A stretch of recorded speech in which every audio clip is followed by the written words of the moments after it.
আমরা ইতিমধ্যে দাঁড়িয়ে রয়েছি প্রেসিডেন্সি বিশ্ববিদ্যালয়। এই বিশ্ববিদ্যালয়ের সঙ্গে বিশিষ্টজনের নাম জড়িয়ে রয়েছে।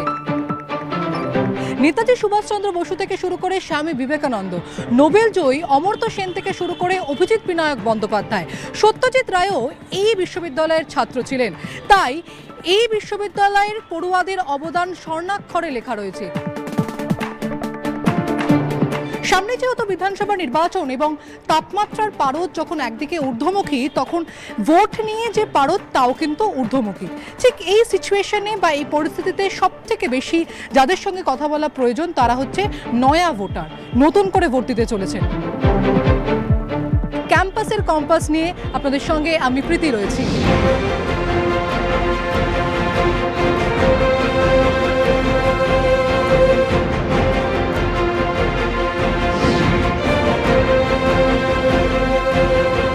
আমি প্রেসিডেন্সি বিশ্ববিদ্যালয়ের বেশ কিছু পড়ুয়ার সঙ্গে আজকে কথা বলবো, তার সঙ্গে আড্ডা দেব, কারণ জেনজিদের কথায় আড্ডাটাই মূলত চলে। তারা আমার সঙ্গে রয়েছে। আচ্ছা, প্রথমে কি হাই বলবো না নমস্কার বলবো? আচ্ছা, হাই বলবো, তাই তো? আচ্ছা, জেনজিদেরকে নিয়ে একটা ধারণা রয়েছে যে তারা সোশ্যাল মিডিয়ায় বেশি সময় দেয়, রাজনীতি সম্পর্কে, সমাজ সম্পর্কে অবগত নয়। কতটা ঠিক? কিছুটা ঠিক, কিন্তু আমি বলবো অনেকটাই ঠিক নয়। সোশ্যাল মিডিয়ায় সময় দেয় ঠিকই, কিন্তু সোশ্যাল মিডিয়ায় যে শুধু কিছু বিনোদনের উপকরণ থাকে তা তো নয়। সোশ্যাল মিডিয়া থেকে কিন্তু আমরা শুধু দেশের না, আন্তর্জাতিক অনেক খবর পাই। তো জেনজিদের সার্বিকভাবে রাজনীতি সচেতন নয় বলে দেওয়াটা ঠিক নয়। হয়তো কিছুটা উদ্দেশ্য প্রণোদিতভাবে জেনজিদেরকে আমাদের পার্লামেন্টারি পলিটিক্স থেকে দূরে সরিয়ে দেওয়ার একটা চেষ্টা চলে বিভিন্নভাবে। এটা কেন?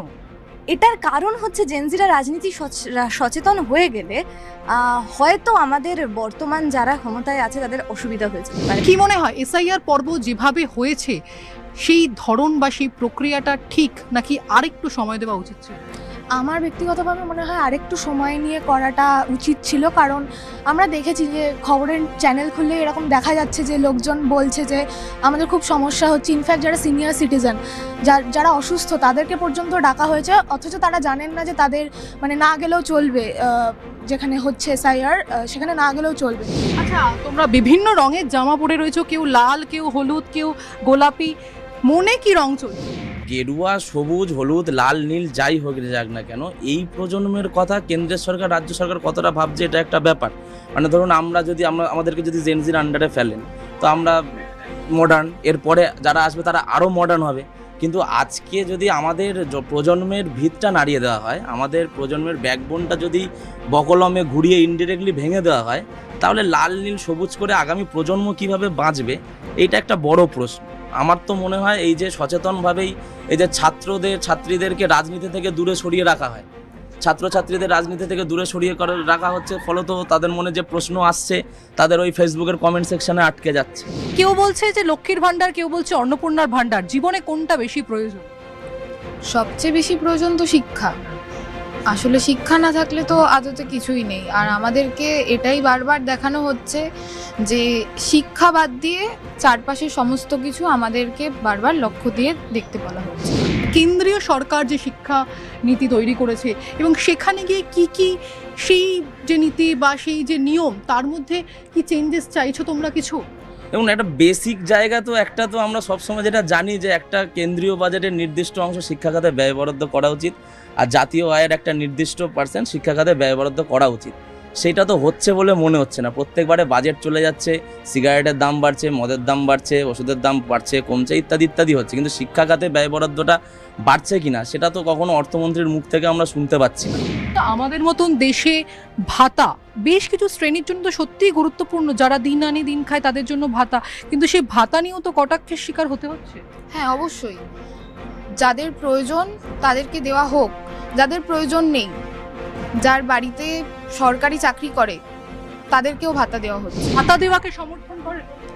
যদি দরকার পড়ে একটা মানে পার্টিকুলারলি কোনো শ্রেণীকে দেওয়া উচিত, নট যারা এলিট ক্লাস থেকে বিলং করে তাদেরকে কোনোভাবেই ভাতা দেওয়ার কোনো মানে হয় না। লক্ষ্মীর ভান্ডারটাকে কেন ভাতা হিসেবে বলা হবে? এটা তো সাময়িক সহায়তা বলা যেতে পারে। এটাকে লক্ষ্মীর ভান্ডারকে সবাই অনুদান কেন্দ্রিক বা ভাতার রাজনীতি বলছে। না, এই ভাতা টাতা বলা হচ্ছে, ও বললো সহায়তা, সব ঠিক আছে।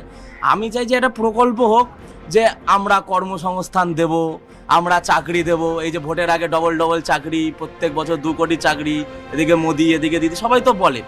এই প্রকল্পটা একটা হোক না, যে পড়াশোনা শেষে আমরা ছেলে মেয়েদের চাকরি দেবো। এখানে আমরা যখন কথা বলছি জীবন চলার বেশ কিছু বিষয় হচ্ছে যে এই তোমরা যেরকম বসে আড্ডা দিচ্ছ, গল্প করছো, সেই আড্ডা দেওয়া। আমি একটু বসে পড়ি আড্ডা দেওয়ার জন্য। ধরো একদিন এরকম তোমরা বসে রয়েছো, একবার রোমিও স্কোয়াড এলো, বললো না এখানে ছেলে আর মেয়েরা একসঙ্গে আড্ডা দিতে পারবেন। কিছুই না, মানে সেই মুহূর্তে দাঁড়িয়ে কি করা উচিত হয়তো এই মুহূর্তে দাঁড়িয়ে আমি বলতে পারছি না, তবে হ্যাঁ এটা যদি পরবর্তীতে কোনো সময় হয়ে থাকে তবে সেই মুহূর্তে ভেবে দেখবো। অ্যান্টি রোমিও স্কোয়াড বানাতে হবে। যদি বজরং দল এসে মুখে বলে মুখে বোঝাবো, যদি বজরং দল এসে লাঠি নিয়ে কথা বলে আমিও লাঠি নিয়ে কথা বলবো। বাংলা এসব হবে না। কে কি খাবে, খাবার নিয়ে একটা বিভিন্ন জায়গায় সমস্যা চলছে, একটা রাজনৈতিক যে টানাপোড়েন তা চলছে।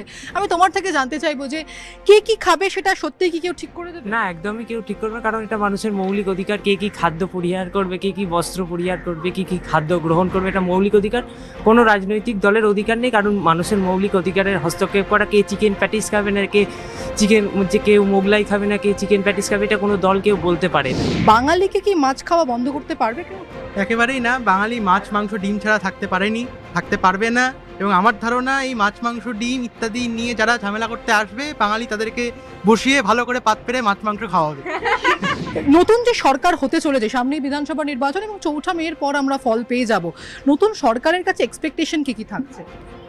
প্রথমত অবশ্যই আমাদের যেটা ইম্প্যাক্ট করবে সরাসরি সেটা হচ্ছে শিক্ষা খাতে আমাদের ব্যয় বরাদ্দ বাড়াতে হবে। এবং আমি নিজে একটি জেলা থেকে আসছি, পুরুলিয়ায় আমার বাড়ি। আমি দেখেছি চোখের সামনে একের পর এক স্কুল বন্ধ হয়ে যেতে, স্টুডেন্টরা ছেড়ে বেরিয়ে আসছে, বাচ্চা ছেলেমেয়েরা, তাদের পড়ার জায়গা নেই। সেই ব্যাপারটা সমাধান করাটা খুব দরকার। আর আমরা পড়ে কি করব, আমাদের চাকরি দরকার নেক্সট।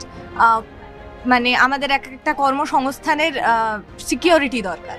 এই 3টে বিষয় সরকারের কাছে প্রাইমারিলি আমরা চাইবো। এবং অবশ্যই বাঙালির যে সংস্কৃতি, খাদ্যাভ্যাস বা বেঁচে থাকার মৌলিক অধিকার, বা আমি ধরে নিলাম হয়তো অন্য লিঙ্গ পরিচয়ের মানুষদের বাঁচবার অধিকার, কুইয়ার আইডেন্টিটির মানুষদের, নারীদের সুরক্ষার অধিকার, সেইগুলোর দিকে যেন দৃষ্টি বেশি দেওয়া হয়। এবারের ভোটে কি হিন্দু মুসলমান যে বিষয়টা বলা হচ্ছে এইটা বড় ফ্যাক্টর হবে অন্যান্য বিষয় বাদ দিয়ে? হিন্দু মুসলমান ফ্যাক্টর বাংলার ভোটের ক্ষেত্রে বিজেপি যতই চেষ্টা করুক এটাকে ইউজ করার, আমার মনে হয় না ব্যক্তিগতভাবে যে কোনোদিন এই ফ্যাক্টরটা খাটবে। কারণ কি, পশ্চিমবঙ্গে এরকম অনেক বিধানসভা রয়েছে যেখানে মুসলিমরা মেজরিটিতে, সংখ্যালঘু সম্প্রদায়ের লোকেরা মেজরিটিতে, কিন্তু সেখানে অনেকেই বলে যে তৃণমূল মুসলিমদের বেশি ভোট ফেভার করে, বিজেপি হিন্দুদের বেশি ফেভার করে। বাট অনেক জায়গা রয়েছে যেখানে তৃণমূল কিন্তু মুসলিম প্রধান হওয়ার পরেও হেরে গেছে। এবং নবদ্বীপের মতো আসন যেখানে 2011 সালে সেন্সাস অনুযায়ী 98% হিন্দু পপুলেশন, সেখানেও তৃণমূল জিতেছে। তো এইরকম যেটা কনসেপশন যে তৃণমূলই, মুসলিমরাই তৃণমূলকে ভোট দেবে আর হিন্দুরা বিজেপিকে ভোট দেবে, এটা বাংলার ক্ষেত্রে খাটে না।